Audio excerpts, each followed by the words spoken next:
हरे कृष्णा। कल हम लोगों ने डिस्कस किया था कि राधा रानी और भक्ति इसके बीच में क्या रिलेशन है, और बहुत ही इम्पोर्टेंट कनेक्शन हमको रूप गोस्वामी जी के थ्रू पता चला। अब इसी बात को डिस्कस करते हुए कल एक श्लोक कोट किया था श्रील रूप गोस्वामी जी ने, and that is one of the very beautiful श्लोक। और उस श्लोक को पढ़ करके कल जो मैंने बोला उसी बात को हम आगे एलैबोरेट कर सकते हैं और अच्छे से समझ सकते हैं कि किस तरीके से हमारी पोजीशन क्या है, राधा रानी कहाँ हैं, हम कौन हैं और हम अभी क्या है, और हम अगर राधा रानी के शेल्टर में हैं या कृष्णा के अंडर में हैं तो हम कहाँ हैं, क्या है सब कुछ। तो आइए इस श्लोक को पढ़ते हैं और अच्छे से समझने की कोशिश करते हैं, because it is one of the very important श्लोक ऑल्सो। एंड जो लोग भक्ति कर भी रहे हैं उनके लिए बहुत ही ब्लेसिंग इन डिस्गाइज है ये श्लोक। आइए इसको समझते हैं। भगवत गीता के चैप्टर 9 में है ये श्लोक। कृष्णा क्या कहते हैं इसमें?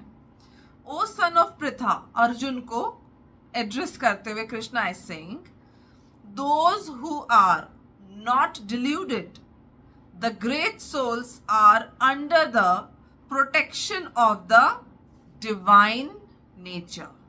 Who is divine nature? Radha Rani. She is divine nature. और इसके विपरीत कौन है? Material nature.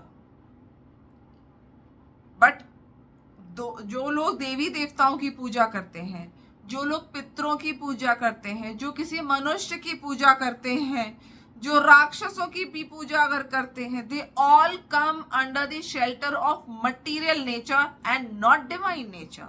But those who worship Radha Rani, those who worship Krishna only, they come under the divine nature. उसी डिवाइन नेचर की कृष्ण बात कर रहे हैं। The great souls are under the protection of the divine nature. They are fully engaged in devotional service because they know me, मतलब they know Krishna as the supreme personality of Godhead, original and inexhaustible. क्या कहते हैं कृष्ण कि हे पार्थ, मोह मुक्त महात्मा जन दैवी प्रकृति के संरक्षण में रहते हैं। वे पूर्णतः भक्ति में निमग्न रहते हैं क्योंकि वे मुझे आदि तथा अविनाशी भगवान के रूप में जानते हैं। The moment you surrender your self to Krishna's bhakti, ये नहीं होती कृष्ण की भक्ति कि अभी जो है आपने नाम जप शुरू किया, और जब आप नाम जप शुरू करते हैं तो there are 10 points which you need to remember. 10 नाम अपराध कहा जाता है उनको जब you will read then you will come to know. उसमें एक ये बात भी है कि that you need to trust, complete trust होना चाहिए नाम जप पे। Why so? Because that shows your surrender. But एक तरफ आप नाम जप कर रहे हो, दूसरी तरफ आप सोच रहे हो कि अरे यार 16 सोमवार भी कर लेती हूँ, शिव जी को भी खुश कर लूँ, अच्छा धन नहीं आ रहा है, फ्राइडे को वैभव लक्ष्मी व्रत कर लेती हूँ। This is not surrender. Surrender means कि अब और किसी का भरोसा नहीं, सिर्फ कृष्ण का।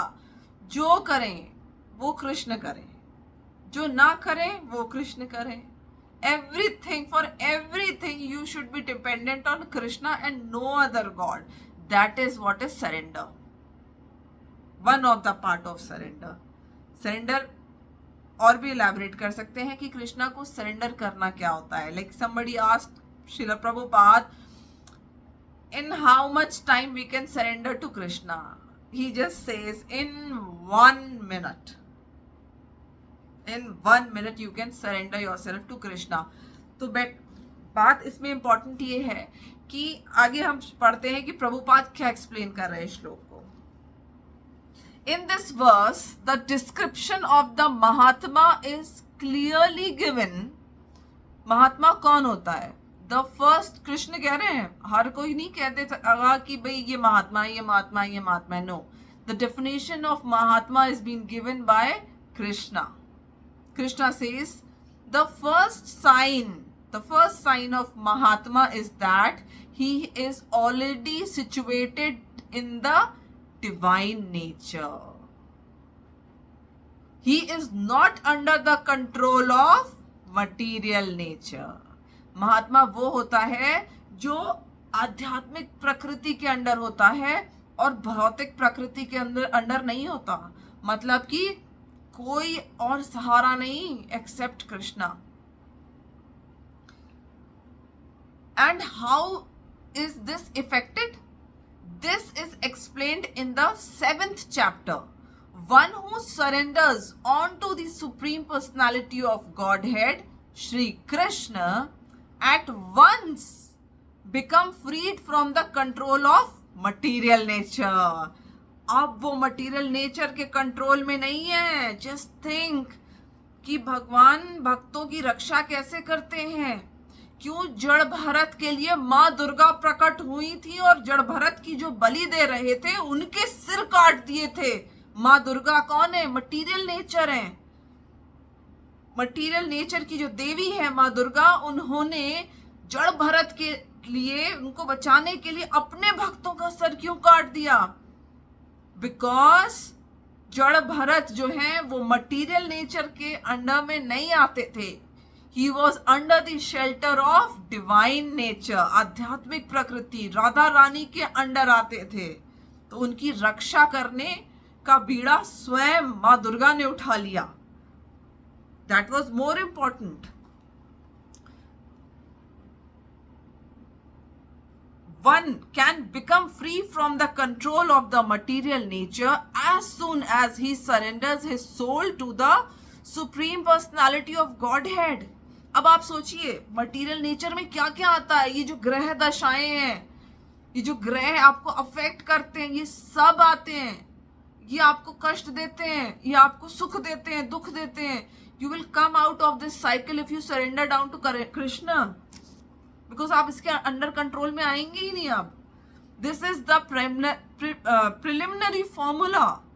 Being marginal potency. हम क्या है? हम तटस्था शक्ति है भगवान कृष्ण की. We are the marginal potency. समझिए, मतलब हम मार्जिन पे हैं, या तो इधर गिरे या उधर गिरे, इस तरह से समझ लीजिए. तो we are on the margin. तो जो जीव है, जो ये हम आत्मा है, we are the marginal potency of Krishna. As soon as the living entity is freed from the control of the material nature, he is put under the guidance of the spiritual nature. The guidance of the spiritual nature is called Devi Prakriti, divine nature. So when one is promoted in that way by surrendering to Supreme Personality of Godhead, one attains to the stage of great soul Mahatma. The Mahatma does not divert his attention to anything outside Krishna. उसका ध्यान कृष्ण के अलावा अब कहीं divert नहीं होता. Because he knows perfectly well that Krishna is the original Supreme Personality, the cause of all causes. There is no doubt about it. Such a Mahatma or great soul develops through association with other Mahatma. Pure devotee. महात्मा आप तभी बन सकते हैं जब आप किसी और pure devotee के टच में हो. बिकॉज आपको ये बात समझ में ही तभी आएगी. उसका जो दृढ़ विश्वास होता है ना महात्मा का, एक प्योर डिवोटी का, उसका जो सरेंडर होता है, वो आपको ऐसे नहीं मिलता है किसी के कह देने से. When you see the example, live example in front of you, कि बस अब तो प्राण भी चले जाए ना तो कृष्ण के अलावा आप कोई नहीं देखें किसी को हम. Pure devotees are not even attracted by Krishna's other features such as the foam-armed Mahavishnu. जो प्योर डिवोटी होते हैं वो महाविष्णु से भी अट्रैक्टेड नहीं फील करते. उन्हें तो बस ये 2 हाथों वाले कृष्ण ही चाहिए. they are simply attracted by the two-armed form of Krishna. They are not attracted to other features of Krishna, nor are they concerned with any form of demigod or of a human being.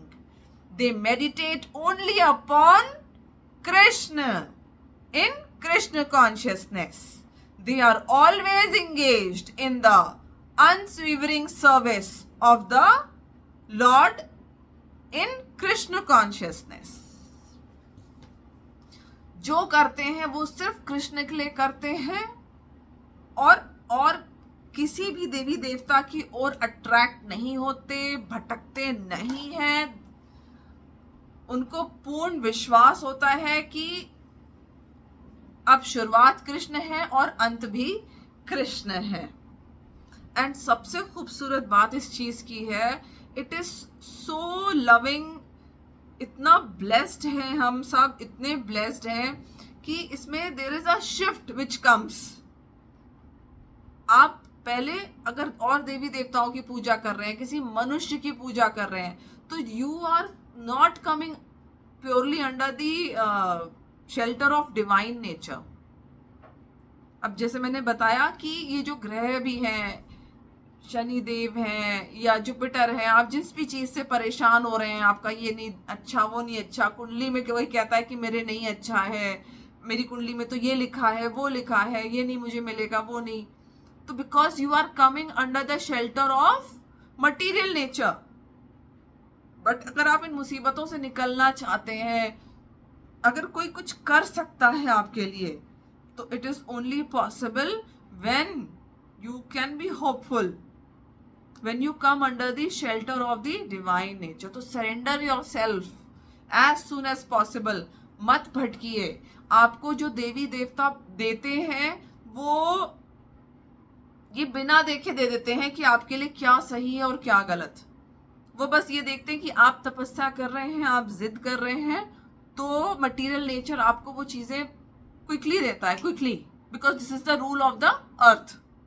This is the rule which Krishna has made, and it is written in Bhagavad Gita that those who worship demigods, definitely their material demands are fulfilled little quicker. But since the divine nature and Krishna को attain करना is not so easy, Krishna किसी को इतनी जल्दी बुलाते ही नहीं है. अगर आपके दिमाग में थॉट आ गया कि मुझे चैंटिंग करनी है, मुझे सिर्फ कृष्ण की भक्ति करनी है, तो it is something said and it is been इच्छा है, वो कृष्ण की इच्छा है, तब आप ऐसा कर पाते हैं. और फिर ये जो मटेरियल नेचर है ना, फिर ये आपको नहीं घुमाएगा, फिर आप भगवान के डायरेक्ट प्रोटेक्शन में आ जाते हैं. आप डायरेक्ट, कितने ऐसे एग्जाम्पल्स हैं जिसमें जो लोग भक्ति कर रहे थे and they were about to be killed also, but they felt कि कुछ ऐसा हुआ जो चीजें उनके अराउंड बदल गई.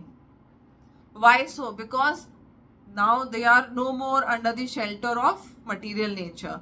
एंड ये ऐसे नहीं होता है कि कोई सोचे कि मैं आज नाम ले लूं, फिर कल कुछ और कर लूं, फिर परसों कुछ और कर लूं. It is not possible like that. It should be a pure bhakti. Then you will be called Mahatma. Though Mahatma कहलाना is not at all important, not at all. Pathetic. कोई expect कर ले कि हाँ मैं महात्मा हूँ, मैं तो भगवान. Pathetic. Don't think like that. But what is important that you should be blessed, being driven by the spiritual, the divine nature, not by the material nature. That's a blessing. That is the true love you will get. Already you have that true love, but you are giving true love to Krishna, and you will start feeling that love. You will start feeling that protection. So think scientifically, जो भगवद गीता में कृष्ण समझाने की कोशिश कर रहे हैं, and come under the shelter of divine nature. Hare Krishna.